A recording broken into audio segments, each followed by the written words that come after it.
what is it then? We can say that it is the blessings of a goddess. Gudaka Devi. Is Gudaka Devi? Goddess of sleep. The goddess of sleep went to Lord Krishna very, very agitated and said, "What's wrong with these people? Where am I going to stay? I don't have a home. In the middle of the night, they are updating Facebook, they are scrolling, they are doom scrolling their phone. Where am I to go?" Lord Krishna said, "You have a point. You really have nowhere to go. The people have become night owls and all the circadian rhythms are gone."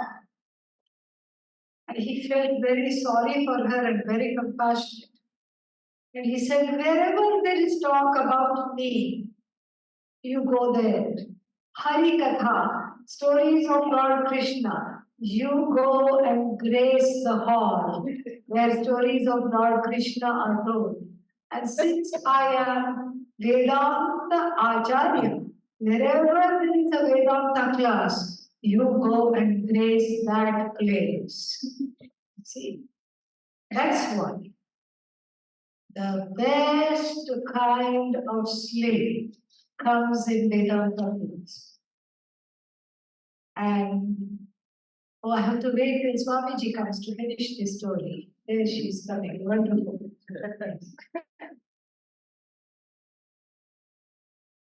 I was telling them why we get the best kind of sleep in Vedanta class, Swamiji. It is the blessings of Gudaka Devi, the goddess of sleep, who went very agitated to Lord Krishna and said, "Where is my place? These people are all idiots. They are awake all night long. Where should I go?" And what did he say? "Go wherever my stories are told. Bhagavad Gita class, Hari Katha, Puranas, and then Vedanta, because Lord Krishna is Gita Acharya, Gita Acharya. So the best sleep, that's why in Vedanta class it comes. So it's not your fault. See it as a blessing. At least I have to see it as a blessing. Your blessing of Gudaka Devi, because otherwise the alternative explanation is not very flattering. Correct? Yeah. So this is why the nicest sleep comes. And sleep comes because of punya. One's own punya gives sleep. So that's why we don't wake up the sleeping person. Even in class, if you sleep, enjoy. Right? So with these words, we will start the deadly afternoon session. Om Sahanavatu Sahanau Bhunaktu Saha Veeryam Varavahai Tejasvi Avadhitamastu Ma Vidvishavahai. Om Shanti Shanti Shanti. What was the cliffhanger yesterday? Yeah. How to integrate the inner Virojana. Remember the story? Virojana and who else? Indra. And Virojana is not a different person, because really speaking, from where we stand, everything is always one. Whether we sense it or not, whether we know it or not, the fact that it is one cannot be obliterated. Since everything is one, then that means what? This Indra and Virojana are not two people, they are archetypes of one and the same individual. It is more fun to see it like that and get into the depth. So who is Virojana? And if we piggyback on Swamiji's model from the last class, would Virojana be the superconscious mind? No. Conscious mind? No. Yeah, subconscious, and if there is a level below subconscious, it would be what? Unconscious mind. This is what is the problem. The unconscious mind. You see, the Maya functions. Maya is the Shakti of the Lord. Ishvara's Shakti, goddess.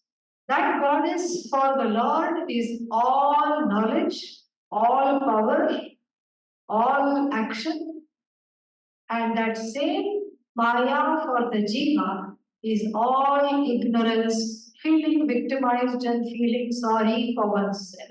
Because one as a Jiva is exposed to the shadow side of Maya. And that same Brahman, wearing a crown of wonderful jewels made up of galaxies, is Ishvara. The same Brahman wearing a dust, sorry for itself, is what? So called Jiva. It is an apparent difference where the reality is actually an underlying reality of identity between the two, because there are no two. It's the same Brahman wearing different hats. So when we talk of Maya, which is the stuff of Virojana, the raw material for Virojana and Virojana-like tendencies is Maya in the form of ignorance. Maya in the form of ignorance creates a disturbance in the sense of Atma Ajnanam, that is the disturbance. Self-ignorance is the disturbance, which is the cause for what? That is the disturbance where the one actually becomes, so to speak, becomes many. It's self-ignorance. I don't know myself. I don't know who I am. And therefore, I become separated from everybody else. This is Atma Ajnana. And as I have said many times, if we trace the family tree of Atma Ajnana, we get some interesting things. You know, these days it is very fashionable to go on ancestry.com and trace where have I come from, and you type in the last name. I think half the time they make it up and they'll say, oh, you came on the Mayflower and you came on this and you are belonging to some very important dynasty. So, especially in the West, where there is no sense of mooring, we need ancestry.com. In fact, in India, we don't need that. We trace our lineage to the rishis. That is what it is. That's what is the Gotra. That is the Gotra. That is our lineage. Is we draw from the highest of sages our lineage. So then what happens is that we have this ancestry of Atma Ajnana, self-ignorance. So self-ignorance is what? The patriarch, the big daddy, Atma Ajnana. And then what? Daddy had a baby. So if self-ignorance had a baby, what would it be? Kama.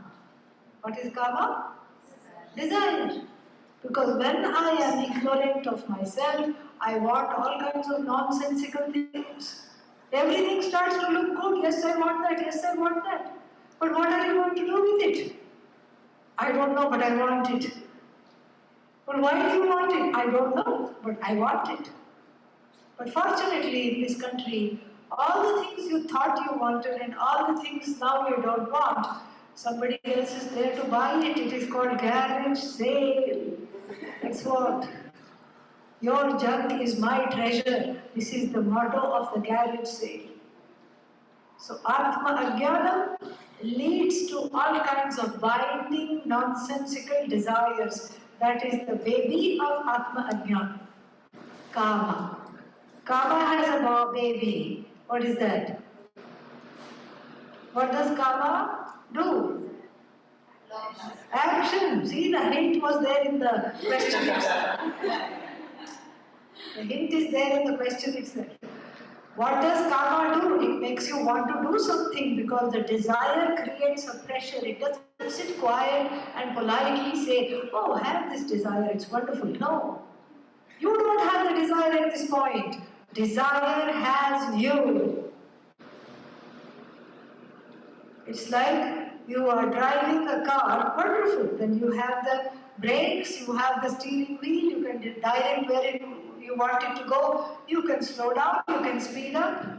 But supposing somebody said, "Hut, get out of there," and then sat in the driving seat and then drove you around, that's what karma does. Karma here, not just desire which are godly or sattvic, sankalpas, but sankalpas which have you, which are addictive and which basically catch hold of you. So that is the grandson of Atma Ajnana. Ajnana, Kama, and then second generation, Karma. Karma has twins. Ooh, what are they? Punya, Papa. Yes. Because every action has result of action. These are the twins. Punya and Papa are the twins. Twin offsprings. Punya, comfortable situations because of good karma done in the here or in the past lives. And then Papa, uncomfortable situations as a result of actions, unrighteous actions done in this or other lives. Papa Punya are the twins. They have a baby, one of them has a baby. What is that? Punar Janma, rebirth, because I have all these unfulfilled desires. The subtle body exits the gross body at the time of death, and the subtle body is like a plane. And here, on the earthly plane, no pun intended, when you catch a plane, they charge you for everything. They charge you for carrying on. They charge you for checked baggage. They charge you for everything. They charge you even for water in some airlines. But in the Sukshma plane, Sukshma Sharira plane, in the plane of the subtle body, you can bring as many suitcases of desires, no charge at all, no extra charge. Keep and you say, oh, I forgot, I have one more suitcase. Sorry, no, bring it up. But where is the room? It's an expandable plane, it's not subtle. So you can make it an expandable plane.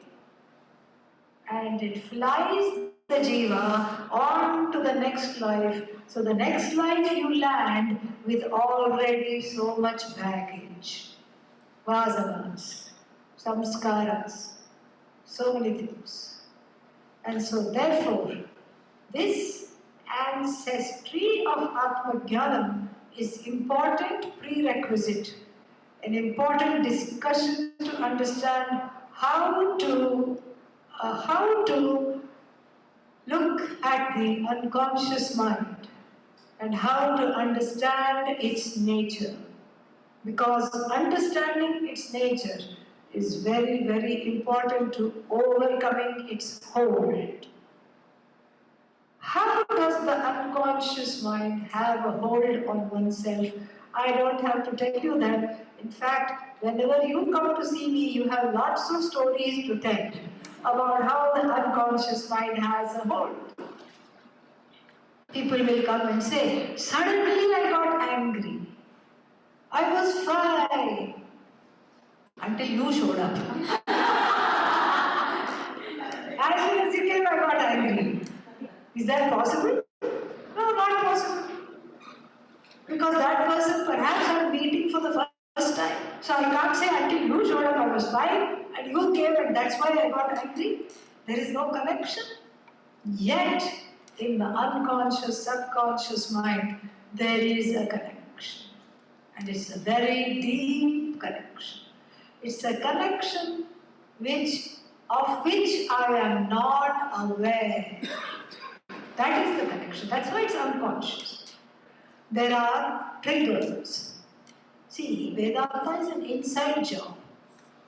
We have a motto: you spot it, you got it. So if you find that somebody is very annoying, the roots of those annoyances are where? Very deep within me. So I can't change the other person. I have to look at me. So here there are triggers. The present time situation is full of triggers. The triggers are like landmines. You just step on something and boom, it goes. One gets angry, one gets upset, one gets sad, one gets mad, one gets dejected, one feels rejected, all because of the unconscious mind, aka Virochana. The inner Virochana, the lackluster one, that is, what is that, a truncated child. A child that never grew up. This is how it is. Sometimes they will say, when a baby is born, they will say that, oh, it was supposed to have a twin sister or brother. But that twin sister or brother was kind of absorbed by the womb, and then all that is left is a little bit of hair or a little piece of something, which is unrecognizable as a twin really. So, but it is like this unconscious mind. It's the inner child. So the raw materials which make up the unconscious mind are what? They are the animalistic, primordial insecurities, pains, fears, sorrows, which I had to suppress because otherwise one cannot grow up with those insecurities. The baby cannot grow up. And only after it grows up, only after it has attained adulthood and the brain is capable of processing complex emotions, these kinds of the unconscious bits and pieces of the unconscious mind start to come up. In adulthood, usually during a trusted relationship where it is finally safe enough to feel unsafe. Yes, they make their way to the mother's milk. They know where to go instinctively, they are programmed. But look at the human baby, how long it needs care. First month, second month, third month, fourth month, fifth month, 12th month, 18th month, and then what, 18 years? Still the person doesn't leave home. Yeah. And then, and in fact, if it's an Indian parent, the Indian parent apparently does not know when to stop parenting. Yeah. Lifelong duty. I have to parent this child who is now what? 62.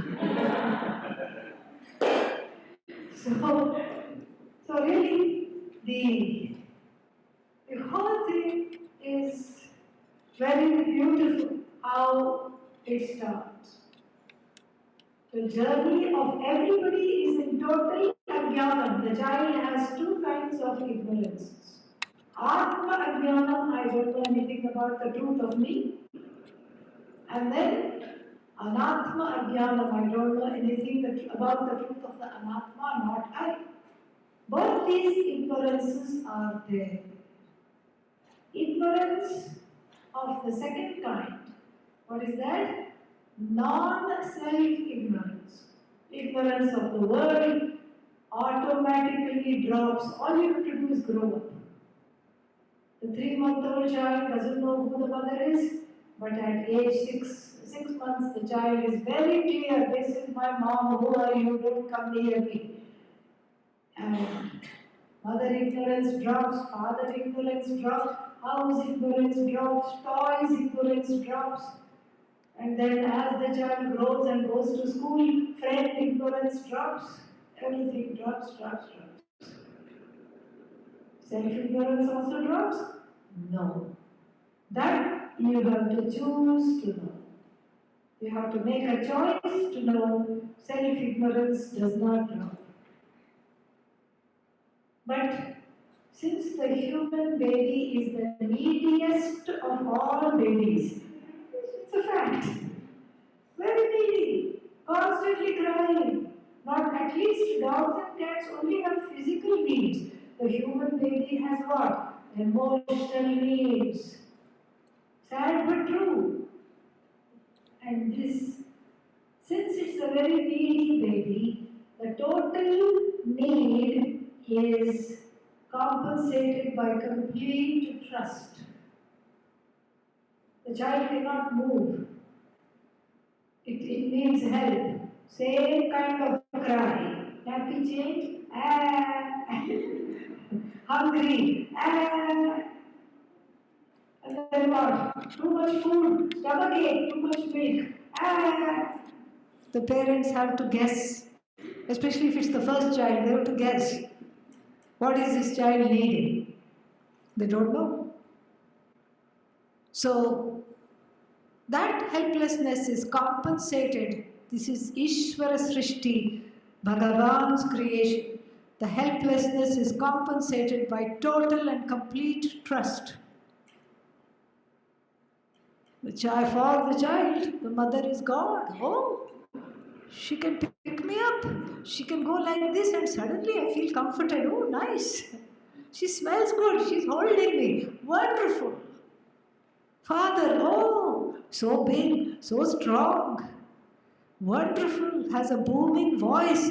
Very comforted I am as soon as I hear this voice. Very familiar it is even from the womb. And yes, this is mummy, this is daddy. And they can do great things. They can walk, they can talk, and here I am. I'm just struggling to bat one toy in the crib. Total trust.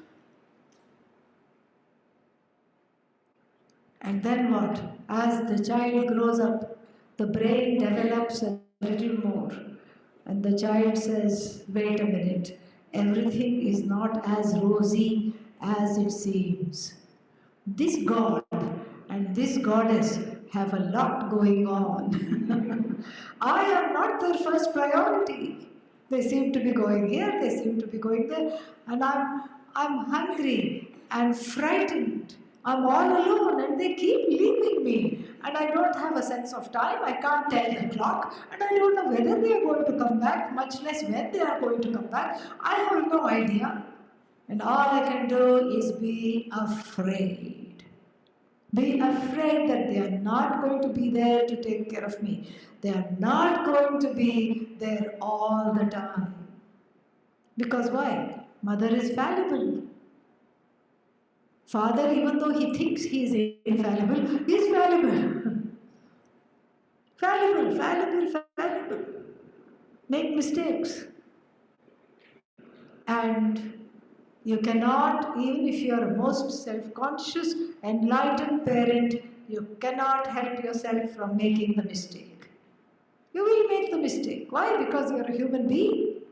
You will make the mistake because it is in the order of the Lord, of the Goddess, that this unrealistic trust on two mortals has to be broken. The reality has to be seen. You can't just sort of say the mother is a super woman, father is Superman. And so, slowly as the child begins to think, understands, mother, what is that? Is either two, what is that? Helicopterish mother. And there is a saying, helicopter parent, meaning very close and making annoying noises. Okay?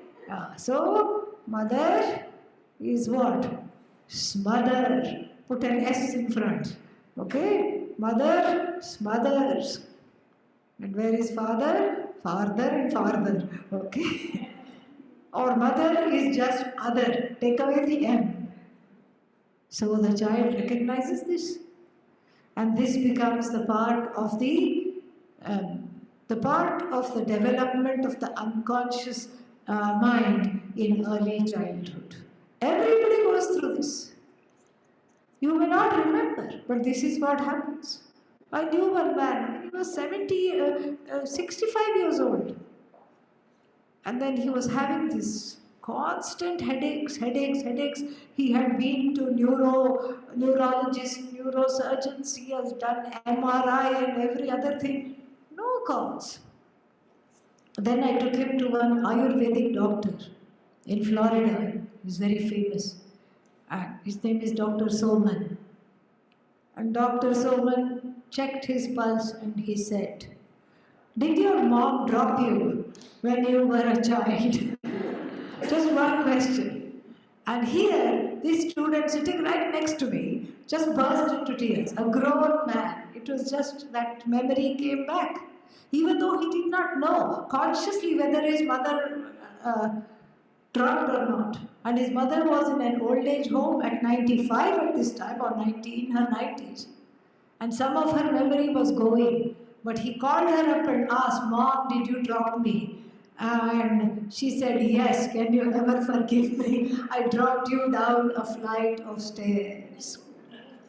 It's like a cellular memory. The memory is there, but it's not a conscious memory. It's an unconscious traumatic memory.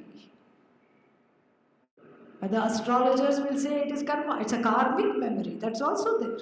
It's a karmic memory which has to be processed and everything. And it was such a simple solution. I don't want to leave the story hanging. So what did the doctor do? The doctor gave a small little vial of oil and said, "Put 4 drops above the head and rub it for 10 days. The headaches were completely and totally gone. Fully gone. This is the unconscious mind. And my teacher used to explain it very beautifully and hilariously. The 2-year-old child sees a huge cockroach, has never seen a cockroach before. "Oh my God, it's coming at me." Goes and catches the mother's sari. "Mom, look!" What does the mom do? Leaves the child right there and climbs on the dining table. "Dad," the child calls the dad. Dad doesn't even come into the room. He says, you manage. Yeah. So, childhood, the journey from childhood to adulthood is a gradual erosion of trust. I trust less and less and less. The world is now a scarier and scarier place. Starting with the primary, scaregivers, no longer caregivers, scaregivers. So the whole world becomes a frightening place. And some of the fears we inherit from the family also. The family has its own fears. Don't go there, don't go here. Somebody will do this thing. Don't go with strangers, don't do this, don't do that. And then if you do this, something will happen. And so along with the fears, one inherits the limitations. The limitations, the fears, and the unresolved issues of trust become part of the unconscious mind. The child has to grow up, because otherwise, if it started to process all these hurts, then there is no point in living. What's the point in living? How to overcome this? It's very overwhelming. And so therefore, what does Maya do? Mother Maya, the great goddess, she puts a kind of a plume, like a covering, avarana. This is the individual avarana. That I can never know the unconscious mind. The avarana shakti of Maya, expressed in the jiva, expressed in the individual, takes on this particular form. And what is this form? The form is, I don't remember anything. Nothing I remember. But still, The hurts and pains are not processed, they are not healed. They are there except a lid has been put on it. Like supposing there is a lot of toxic things and then you put a lid on it, what happens? It doesn't come out, but that doesn't mean it is not there. It is very much there. This avarana, this covering power of Maya expressed at the individual level, leads to vikshepa, projections. The festering toxic memories and unprocessed hurts, pains, sorrows becomes the raw material for projections in the outside world. Projections means adhyasa. Adhyasa means mistakes, mistaken understanding. And what is our stock example in Vedanta? Rope snake. It is twilight. I see something like that. And then, eek. What? Snake. Thankfully, I have the mobile phone. And the mobile phone is for what? For using it as a torch, for using it to take photos.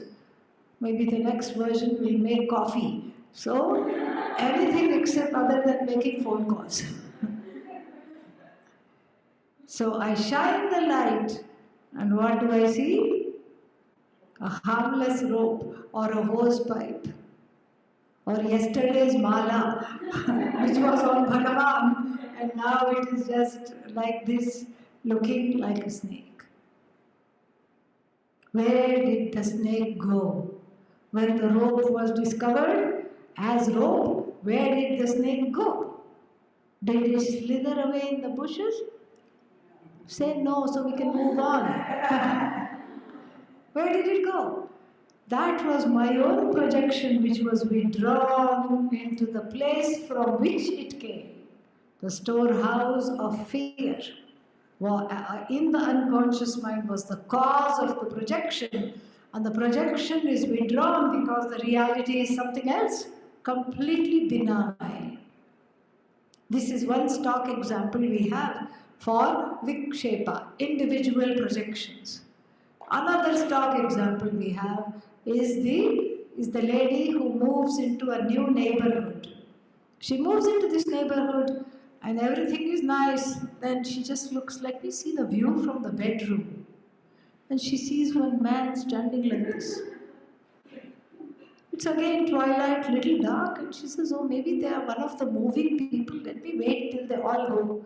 Again she goes. And then she calls 911. And then what? Police come. There's a man beneath my window. I'm living here alone and I'm scared. What is this man? Man-made stump of a tree. Sthanureva Purusha. Sthanu means stump of a tree with two dead branches like this. Purusha is the human being, is the man. No man there. It's a man-made man. It's a woman-made man here. There is really no man. Where was the man? In the form of danger, fear, the unconscious. So the unconscious leads to projections. And these two examples, may seem very drastic and negative. But there are also some positive examples in Vedanta. These examples are the things you run away from, causing you to withdraw, called nivritti, causing you to not go near that. These are nivritti-based examples. But we also have examples that make one run to something. These are called pravritti-based examples. And what is the stock example of a pravritti-based example? The mother of pearl. Mother of pearl is where? On the beach. And then I see it from far away. And then I have read in the newspaper or on the news I have read that because of Independence Day, some $20 or $50 or $100 silver coins. Since we are imagining, let's imagine big $100 silver coins, the government has issued limited edition. That's in my mind. And then I look around and I see, oh, $100 coin. I run in the sand. It is so difficult to run in the sand. I run.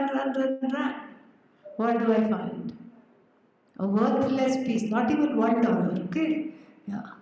Even the one is gone, all is left is 0, 0. Yeah. Worthless piece of, not even the pearl. Pearl would have been nice. The mother of pearl. Mother of pearl is useless. Very cheap because easily found. So that is an example of desirable pursuits. And the other one is what? Undesirable things. So this comprises one's whole life. Running away from things that one thinks one is afraid of and running towards things that one wants to get. Both of those are projections, projection based. And running away, running towards, both are fraught with subjectivity. Until the unconscious mind is healed, this subjectivity will keep on coming, keep on coming, keep on coming. And will become a very big deterrent not only to the spiritual life, but even the material goals, ambitions, whatever one wants. One wants to lead a fulfilling life where you contribute nicely and you're connected to other people and you're happy. But we become our own downers. We become our worst advocates, not the best advocates. We self-sabotage constantly, because of wrong projections. And the wrong projections arise primarily, they can also arise from past life, but we don't know our past life. We don't know what we were doing this time last life. We don't know what we were doing. And thank God, because already there is so much guilt and regret in this life itself. If we knew our past lives, think of all the regret we would have.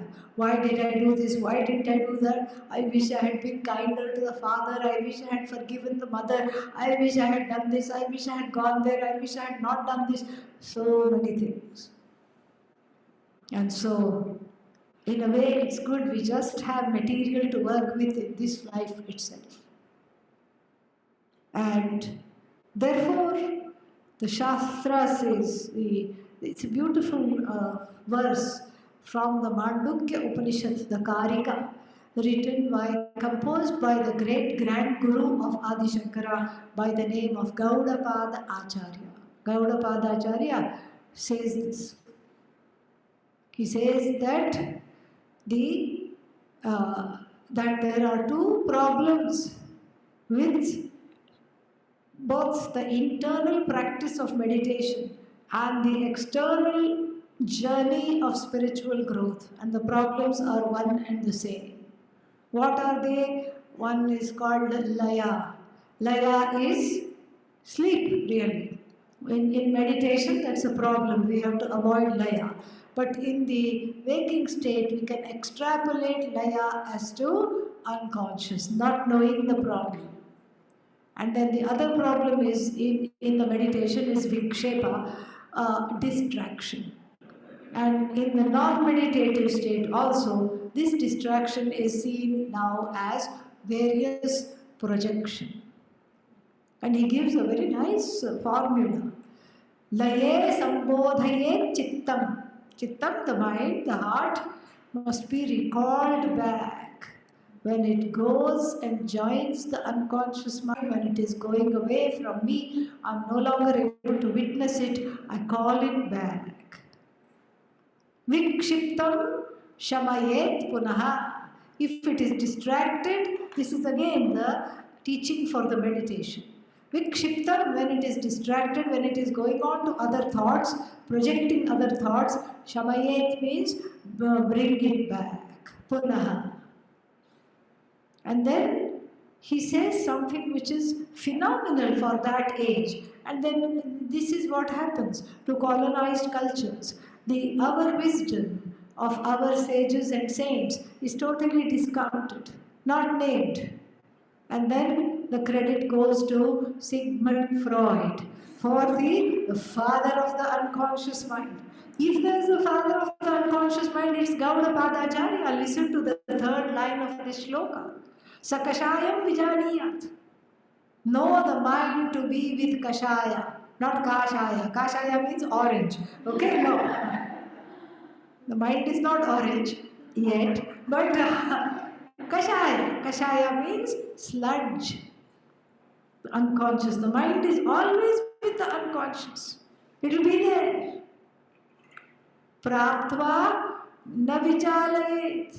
When you encounter the unconscious mind, don't stir it up. Stir it up means don't try to say, which memory is this? When did the mother do this? What did the mother do? What did the father do? What did the grandfather do? What did the grandmother do? If we start doing like this, we'll not only be here all day, but for the next few lifetimes as well. Because it is a dead end. You won't get any answers. Oh, I can go and ask my parents. Ask the parents, especially if you have Indian parents, go ask them. They are made of very strong stuff. Yeah, very strong stuff. One lady came to me, one young woman came to me and said, I'm having memories. I said, what memories? Oh, the father was like this, the mother was like this, and I'm going to tell them. I said, are you sure? You want to do this? Yes, they need to know. They need to know this is what they have done to my life. She was 29, 30 years old. And then after I saw her next time, I said, how did it go? She said, oh, I don't even know what to say. I said, did you have a chance to tell them how you felt? She said, it was very difficult to gather them and make them sit down. And she said it was like herding cats, because Indian parents don't know the idea of mom, dad, we need to talk. They were like, we are talking all the time. What is there to need to talk? Nothing to talk. Go. You want to eat something? No. Are you hungry? No. Okay, go play. Go do something. They don't have this idea of talking. And in fact, the less you talk, the better the relationship. This is what they have learned from their ancestors. So then anyhow, she managed to make them sit down. And they said, okay, come on, quick. What do you want to say? We have things to do, places to go, people to see. And so then she said, you know, you really messed up my life, and you did this and you did that, and you didn't encourage me and you didn't do this. And they listened very calmly. She said, oh, this is going somewhere. Oh, I'm being very successful. They are not reacting, they are not scolding, they are not yelling, they are listening, and they are not reacting, they are listening very calmly. Then after she was done, they said, Ho gaya? Are you done? Yes, I'm done, she said. Then they looked at each other and said, we are very happy that we have grown you to be able to complain so much about us. Yeah, and so if we have grown you up, if we have raised you to feel free to complain so much, that means you have the wherewithal to overcome these hurts. Go. Yeah, deal with it. You are about 21. Go deal with it. You're not a baby anymore. It's not my problem. Go deal with it. What are you going to do? So there is no place to blame. In fact, there is nothing to blame. There is absolutely nothing and nobody to blame, not even oneself. There is no blaming of myself, there is no blaming of the other, because this is the beginning of one's spiritual journey, when one stops blaming oneself and the other. So what to do with all these parental issues, authority issues?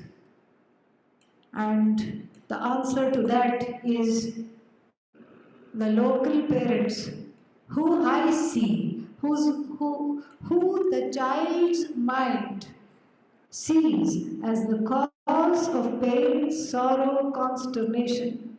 All those hurts have to be resolved in the discovery of the global parents as the mother and the father of the universe. Divine Father, Divine Mother. This is all you can do. This is the journey from distrust to trust. Everybody begins with distrust. The Vikshepa comes from the distrust. Vikshepa means the projection. And Gaudapadacharya continuing also says that it's not that the unconscious mind is filled with only terrible memories, sometimes there will be good memories. And even that is a badhaka, an obstacle to spiritual progress. Why? Because it makes us regress and live in that lovely moment. How nice it was, I got a balloon on my birthday. Yeah. Who is saying? One who was 52. Recollecting the birthday at age 2. What a lovely balloon it was. And then he's continuing, Gaudapadacharya says, Naswalayet rasam tatra.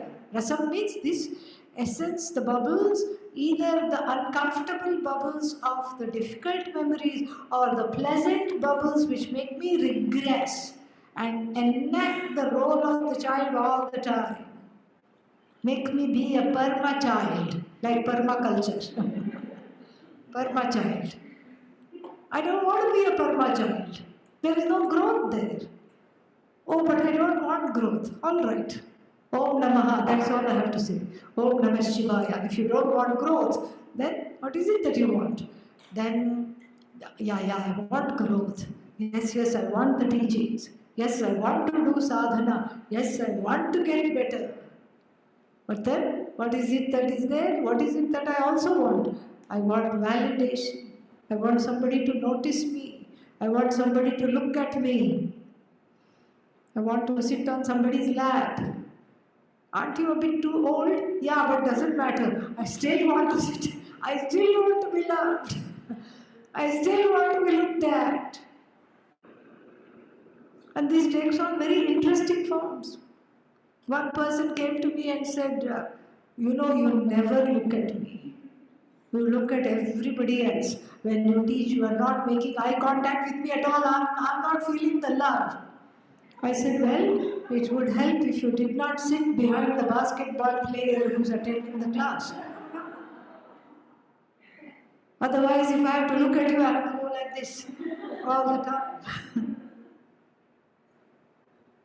It hadn't even occurred to her. When she asked me this question, she was 65 years old. This is a true story. Some things I do make up, but this is a true story.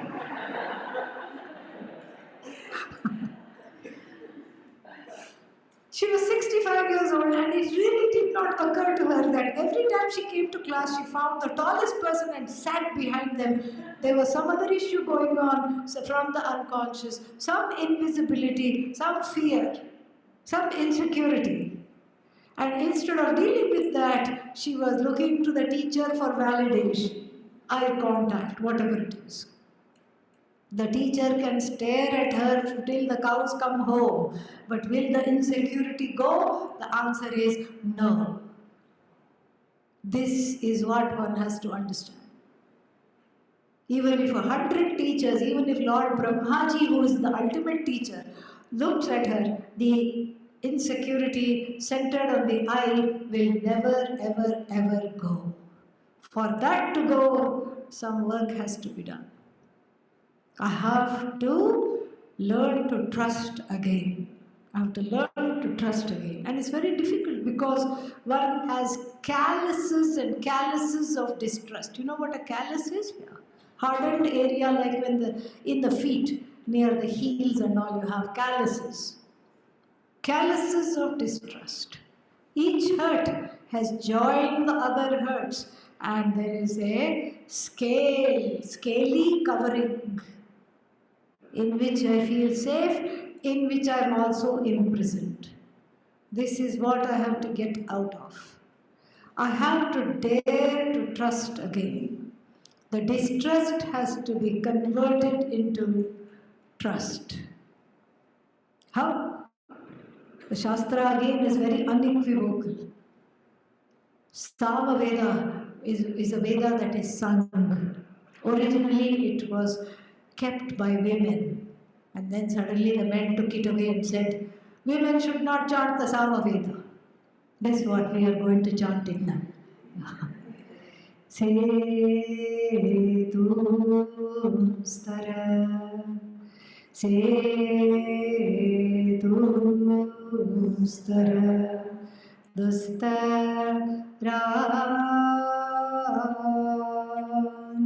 dustaran,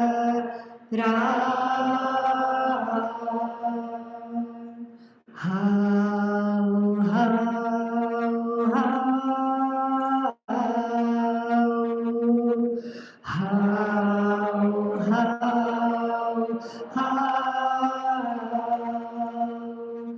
danena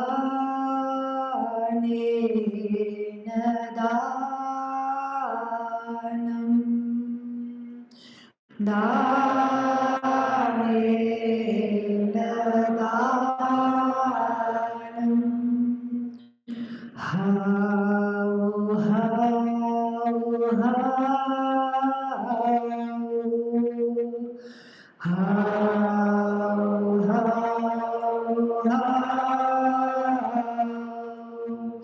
setum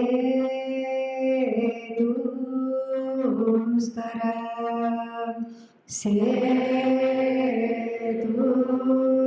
stara, setum stara, setum stara, dustara, dustara,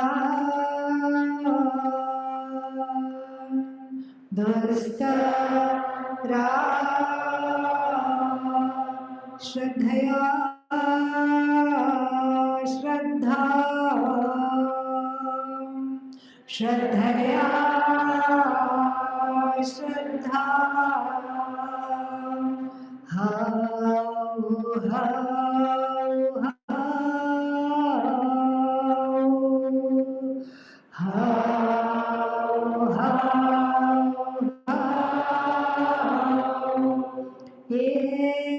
एषा गतिः एषा गतिः एतदमृतम् एतदमृतम् स्वर्गच्छ ज्योतिर्गच्छ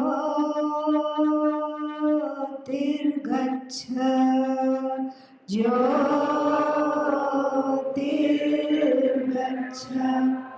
सेतुं स्थित्वा सेतुं स्थित्वा चतुरा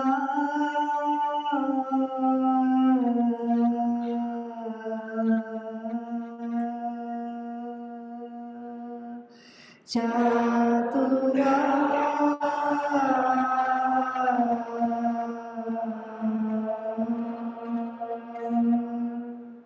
such a beautiful song, beautiful Veda.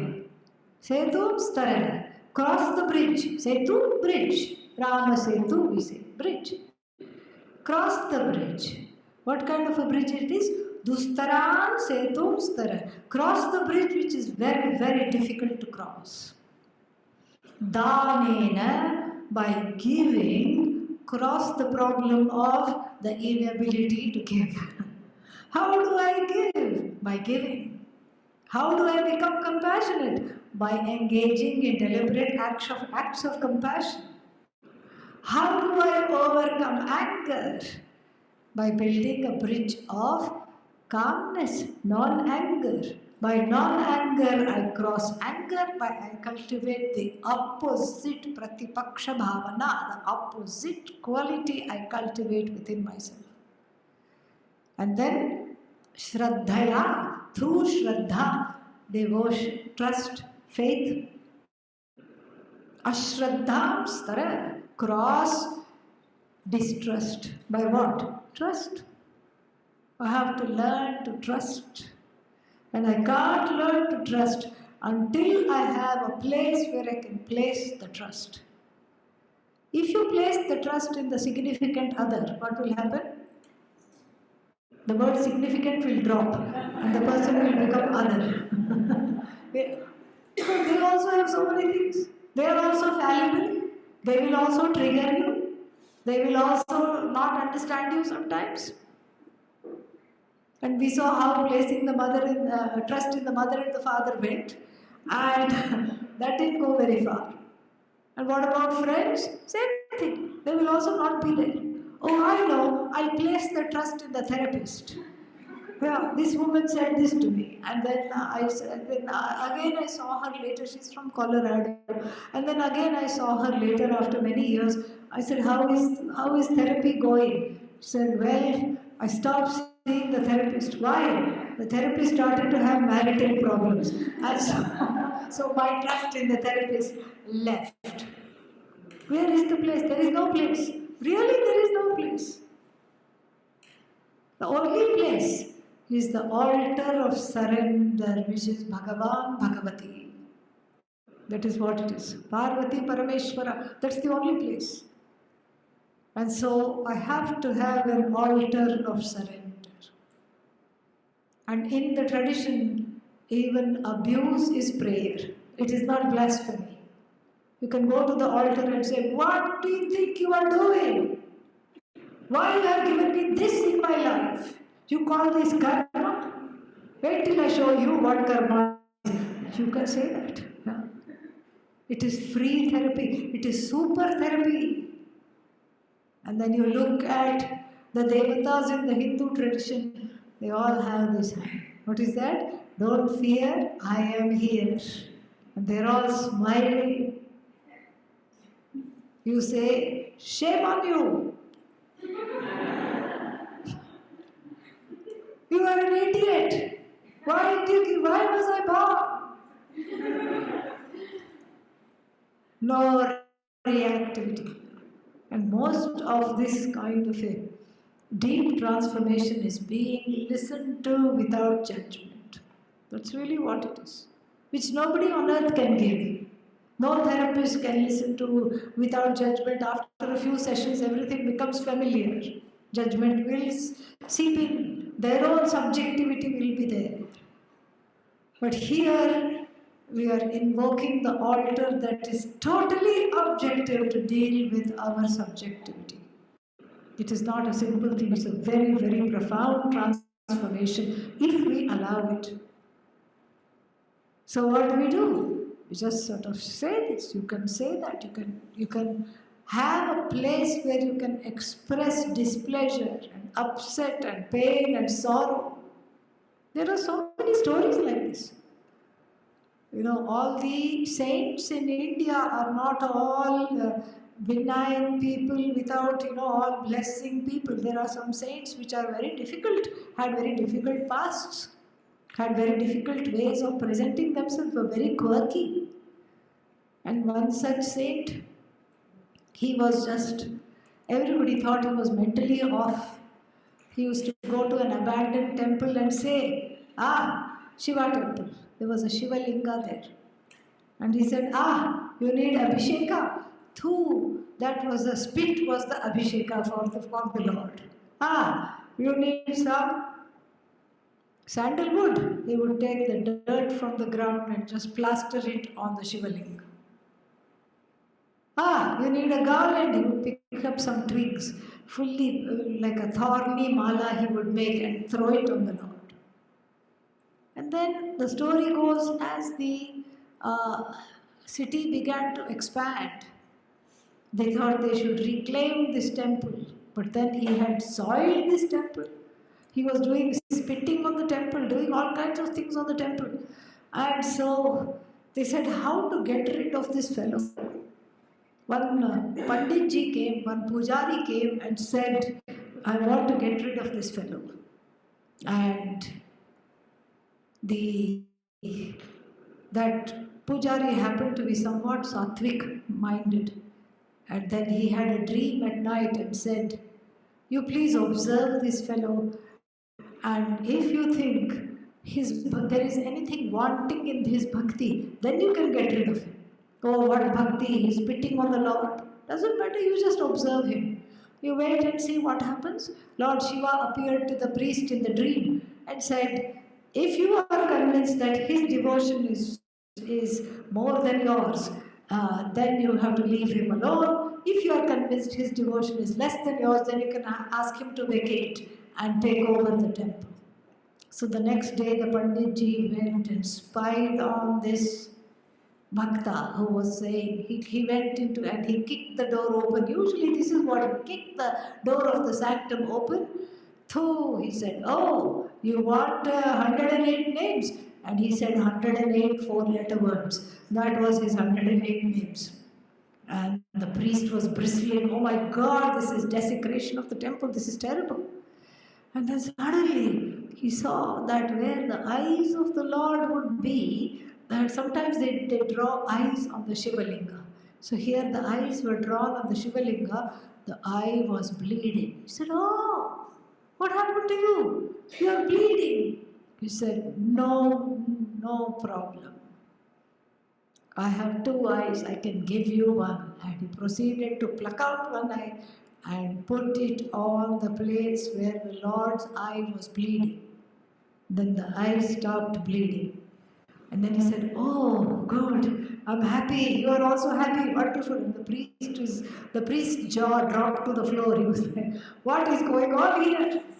Something very funny is going on. And then suddenly the other eye starts to bleed. And he says, okay, now I know what to do because I fixed the first eye, so I can fix the second eye too. But then how to know where to put that eye? So he took one foot because he needs both his hands to pluck the eye out. He took the foot and with the toe, put the toe on the Shivalinga to mark the spot where the eye should go because he wouldn't be able to see. And he gouged out the left eye as well and put it in that place where the toe was holding the place. And then, of course, the story goes that Lord Shiva himself manifested, restored his eyesight because it was a test not for him but for that priest, for the priest to be able to see that. And the priest himself fell at the feet of this who became later Saint Kannappa.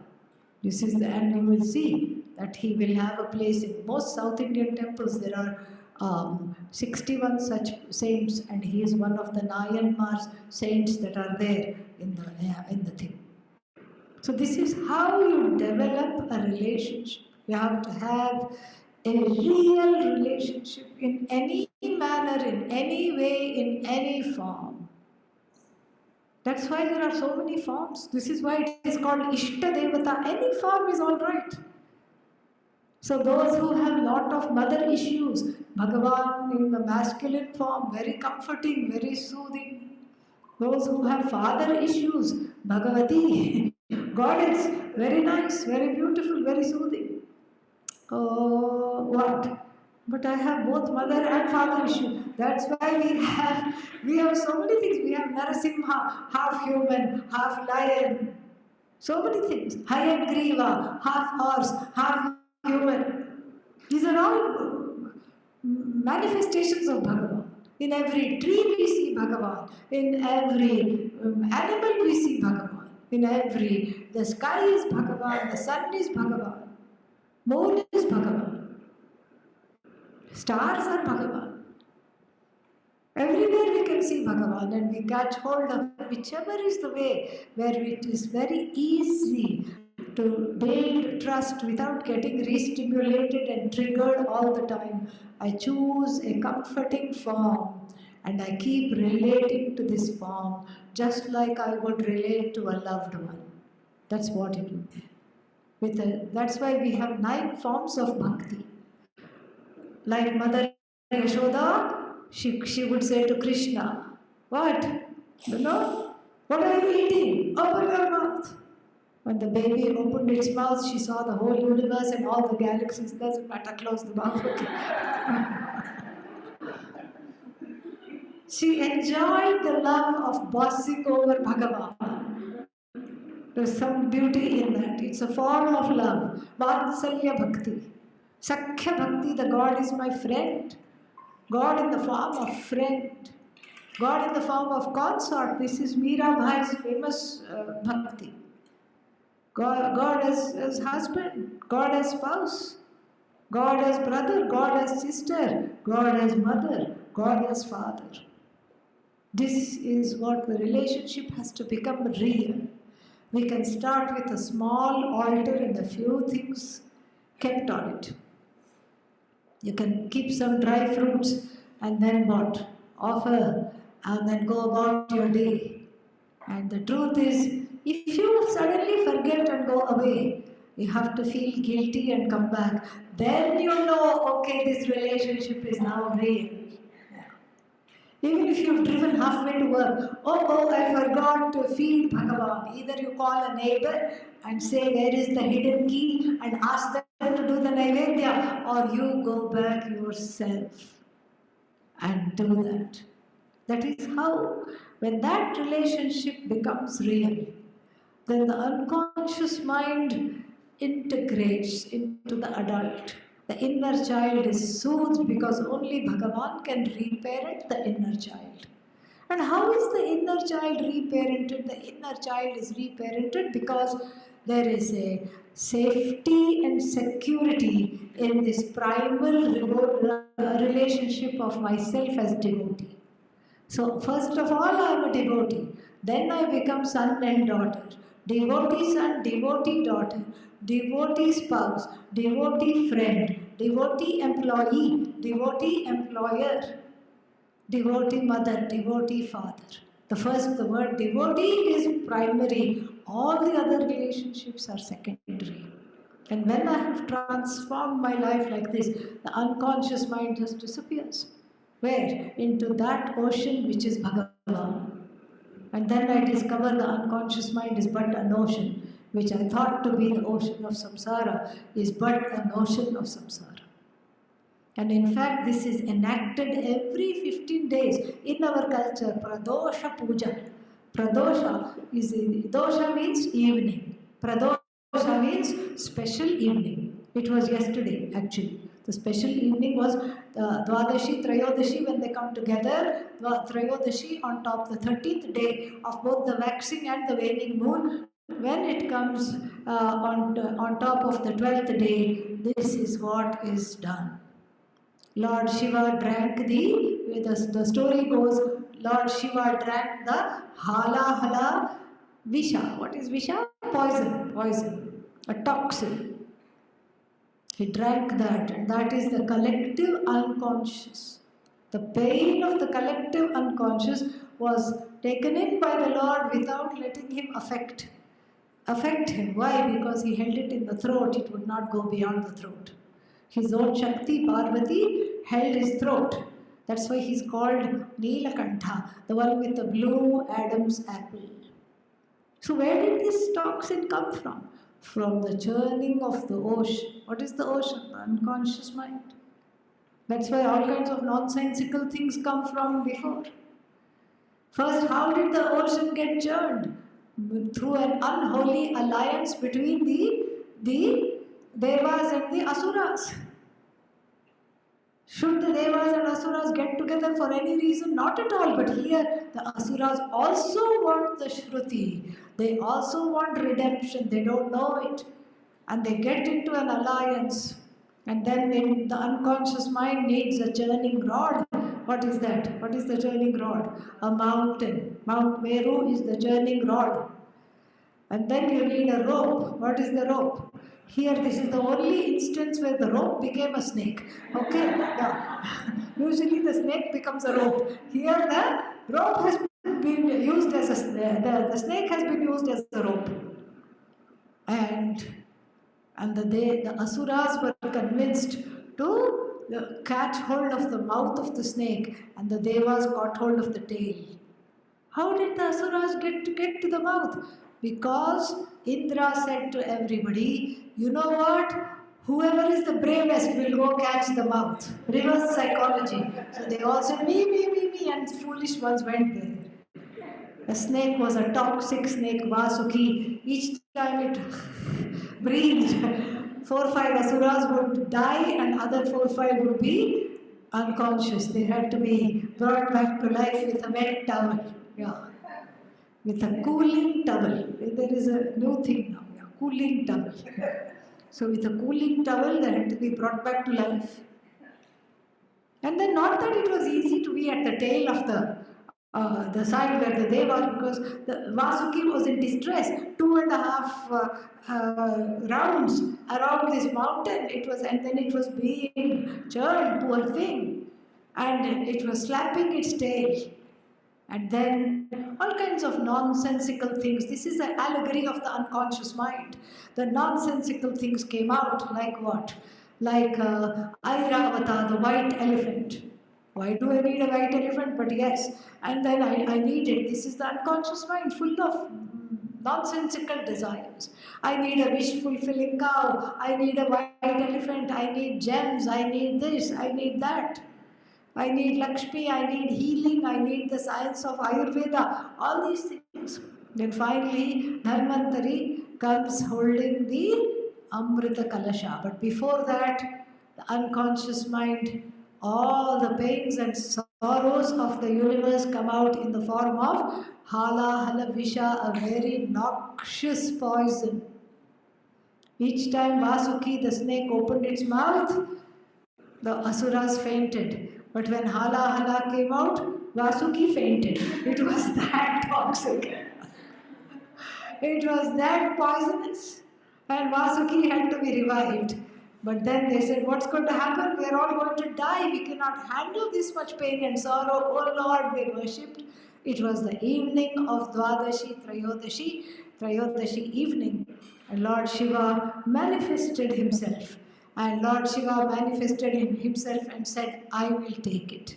And he just swallowed it up, swallowed as though, really, meaning neutralized it, giving us the understanding of how to neutralize our own unconscious through bhakti, through shraddha. And this pradosha puja becomes a very, very important puja in all temples. In all temples, every 15 days it is done. You can look up the Hindu almanac and then it will be marked, Pradosha will be marked. You can go to drikpanchang.com and then look at the Pradosha and use that evening to just meditate. You don't have to do elaborate pujas, nothing.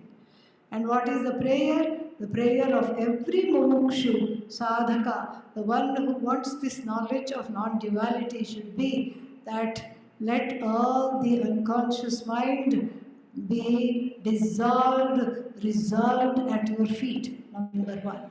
Number two, let there be less and less of me meaning subjectivity, and more of you, objectivity, compassion, accommodation. Let it abide in me. Let me be there. Let me be there. And let me not go against your will. Oh, but I don't know what is Bhagavan's will. Just sit quietly enough to find out. And allow yourself to be taken. Allow yourself to be transformed. Let the bhakti transform you. And this bhakti and this transformation from being a demanding, needy, obnoxious, complaining, and what else, subjective jiva to being a non-demanding, objective, compassionate, accommodative person is the journey called moksha. In that journey, I just have to see that this is what I can be, this is my potential, this is where I tread. And I'm not alone because I tread on the footsteps of the saints that have passed through in the lineage. So many saints, so little time. And then this is the prayer. Let there be less and less of me, more and more of you. Let me abide in you as you, O Goddess, O Lord. And then what happens? There is a miracle. So many miracles happen. That is when the transformation takes place. And then suddenly you see that at the door somebody is waving. Who is that? Moksha. Moksha is waiting at the door. You don't have to go after moksha. It waits for you. Moksha dances at the door. Om Purnamadah Purnamidam Purnat Purnamudachyate Purnasya Purnamadaya Purnamevavashishyate Om Shanti Shanti Shanti Hari Om Shri Gurubhyo Namaha Hari Om. I have no idea of the time because there's a glare on the clock. What is the time, please? 3:20? Okay, so if there are, we have 10 minutes for any questions if anybody wants. Or you can leave, either way, it's fine. Not much Nirvikalpa Samadhi took place. Congratulations. Any questions, doubts? Yes. Yes, we can talk about Lord Dakshinamurti. And here Adi Guru, the first Guru. And here he is right in front. And the whole thing is very beautiful because the Adi Guru is the teacher. And this is half masculine, half feminine. The left side is feminine, the right side is masculine. And if you come closer, you will see that the earrings are different. And in the hands of a good sthapati, sculptor, you will find that the left side is more softer features. And then it is called Ashtamurti, eightfold deity. And what is the eightfold deity? 5 elements. So the whole deity is made of earth, stone or metal, which is earth. And then on the left upper hand you see what? Fire. And then you see the space by the Damaru on the right upper hand. And then that is space, fire and air by the dreadlocks tied in what in America is called bandana. It is a Sanskritam word, bandhana. Okay? Don't call it bandana. Okay? So his hair is tied, unlike Nataraja, whose hair is flying because Nataraja is in motion. Here, it's a salute to the wind. So the wind element, then so we have the air element, fire element, water is on top of his head in the Ganga Devi, Mother Ganga, Goddess Ganga is there. So water, so fire, water, air, earth, space, all of them are there, 5 elements. And then we have the sun and the moon adorning his head because these are the 2 celestials we are in contact with every day and we lead our lives by the sun and the moon. And so that is 7, but it's a Ashtamurti. What is the 8th one? You. You looking at the Lord make the Lord. Without you there is no Lord, really. Oh Lord, but that's the truth. Without you there is no Lord. And then if you come closer you will see that his foot is, in the lower left hand he is holding the Veda. Veda left side feminine, so the Veda Shruti, mother, feminine. And in the right lower hand he is using the Chin Mudra. Somebody asked me online, Chin means, do I have to hold it like this near my chin? No, it is Chit Mudra. And Chit plus Mudra becomes Chin Mudra in Sanskritam, Chin Mudra. This is Tattvamasi in Vedantic sign language. Just like we have American sign language, we have Vedantic sign language. This is who? You, pointing finger. The one that is called, in fact in Sanskrit it's called Tarjani, Swamiji. Scolding finger, the one who scolds. This is the one. Why did you do this? I'm going to get you. It's your problem. This is the scolding, this is the scolded. This is ahankara. And then this one has fallen into bad company. It has fallen into the bad company of body, mind, senses, or you can say Sukshma Sharira, Sthula Sharira, Karana Sharira, subtle body, causal body, physical body, or you can say any 3 things, doesn't matter. It's fallen into bad company. It thinks I'm the body, I'm the mind, I'm the senses. And nobody loves the thumb. Yeah, what is this? Where did it come from? Short, fat, strange. somewhere. And then yet, without the thumb, there is no functionality to the hand. You can't even pick up a pencil. So it lends to the hand satta. Satta means the existence of the hand is completed by the thumb, spurti, functionality.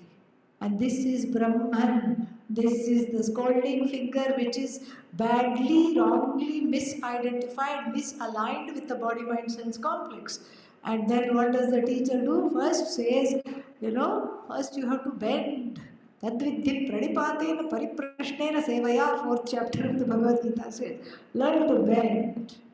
Bend is namaskara. Bending is good because it reduces a few waistline calories. Yeah, namaskara has unanticipated benefits. You bend and you can't just say, oh, I am humble. I don't need to do namaskar. I am humble. Yeah, just like saying to the significant other, I know it's your birthday, but I don't need to buy a gift because I know it's your birthday, that won't do. Just like when you have some loved people in your life, you make an attempt to show them how much you love them. So here too, you make an attempt to abide the humility so that one is in a teaching position, one is in a position of receptivity of being taught. So first the finger is made to bend, and then the bad company is gone, and they are not bending, they cannot, and then this one is made to bend, and then it's said, this is not who you are the whole, not H-O-L-E, W-H-O-L-E. This is Tat, this is Tvam, and the two are one. So this is Vedantic sign language. How to understand this Vedantic sign language? The unconscious mind is in the form of a small, what looks like a small child underneath the right foot. Even under Nataraja statues we have this fellow. It is a Asura by the name of Apasmara. Apasmara literally means the one who scares by haunting memories. Unconscious mind. That is Apasmara. The one who haunts through bad memories. And so you think it's a child. Why is the Lord having the foot over the child, you think? But actually when you go closer, what do you see? You see that he's got mustache, he looks terrible. And in one hand, shield, in another hand, a sword, defensive, offensive. Oh, I didn't do it. It's not my fault. It's your fault. You're the problem. This is how the habitual orientation is. And so this defensive, offensive one is the unconscious mind. On every Pradosha day, Bhagavan says heal, H-E-A-L, H-E-E-L also. Stay there. Don't come in the way of this. Don't come in the way of this teaching. The unconscious mind is first sequestered and then integrated. You integrate the child into the adult. You have to reparent the child. It does not work to give the inner child to somebody else to babysit. Why? Because if you have one inner brat, they will have 10. Are you ready to babysit their inner children? No. So don't give yours either. You have to learn to grow it up. You have to learn to babysit it. And then one day will come, it loosens the hold. Yes, one may still have some reactivity, but it's a slow process. In the beginning, one understands that I have reacted after the reaction has happened. Then with some practice, as one is getting angry, one says, oh no, I'm going there, I shouldn't be going there, but I'm going there. Oh no, I'm going to have a tantrum, but I shouldn't have a tantrum. No, I'm going to have a tantrum. And then, after some time, you get to the place where you say, it is coming, you understand before. And so what do? You make a pact with the loved ones. Tell everybody, when I'm angry, please let me know that I'm about to be angry. And then you can tell them, when I'm angry, next time what will I do? I will say, you know what? Let us discuss this later because I'm really triggered. And this is taking care of our own apasmaras. You can't expect the teacher to take care of the inner child. Yeah. And so you have to take care of the inner child, and the adult goes to Vedanta. Now, otherwise, if you bring the inner child, what will poor teacher do? On one hand, will be comforting your inner child, and on the other hand, giving you instruction. It doesn't work. So this integration has to happen ideally before, but at least while pursuing the teaching, one is able to do that. So Dakshinamurti becomes a way of understanding how, through devotion, through the regaining of the trust, one is able to take care of this inner child. Wonderful question, Swamiji. Thank you for asking that. Anything else? Yes. Yes, you first. And then, yeah, go ahead.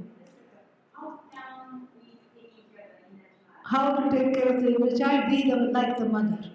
You see, if the mother is seeing the child having a tantrum in front of the toy shop, she will smile. She'll say, "Yeah, we knew this was going to happen." She will smile. She will say, "We cannot do this right now. Oh, but I'm mad, I'm sad." And she will just comfort the child. You have to literally do that. You have to literally comfort the child. You have to say, "I was never here for you. I am sorry. Now I'm here for you." And the first few times, you know what the inner child will say? "Yeah, right. I don't trust you at all." But you have to gain its trust. You can say, "I know why you have every right to distrust me, but I'm here now. Why? Because I'm attending classes, I'm doing yoga, I'm meditating, I'm turning over a new person. I'm here for you." And when you say that, then you know it will learn to trust. Then it will listen to you. You're in a meeting and somebody says something, you want to just scream. You want to cry. You want to tell them exactly what you think. And then the inner child wants to do all these things, and you say, "Not now. I'll buy you a lollipop later. Don't worry. Let's just get through this." And it will listen. But later on, you have to take care of it like this. Yeah. Right. Yes, so if someone does have very intense desire or Intense desire? yeah, or intense intent. Intense intent, yeah? So does Vedic scripture teach that you're supposed to transform this energy, or you're simply supposed to observe? If the intense desire is not in keeping with dharma, it is better to sublimate it and transform it. If it is in keeping with what is righteous, then there is nothing wrong in trying to fulfill it through righteous ways. Yeah. But it depends on whether you are having this intense desire or the intense desire is holding you. Who is in the driver's seat? Ask that question honestly, and then you will know the answer. Whether the desire is to be discarded or whether it is permissible to pursue the desire through righteous means.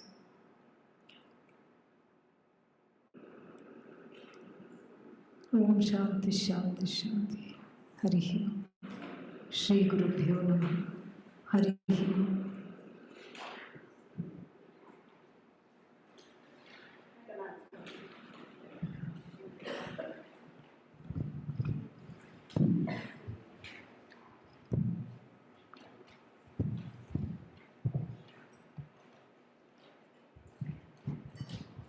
So we'd like to thank Swaminiji for this wonderful talk. Thank you so much. And we'll have the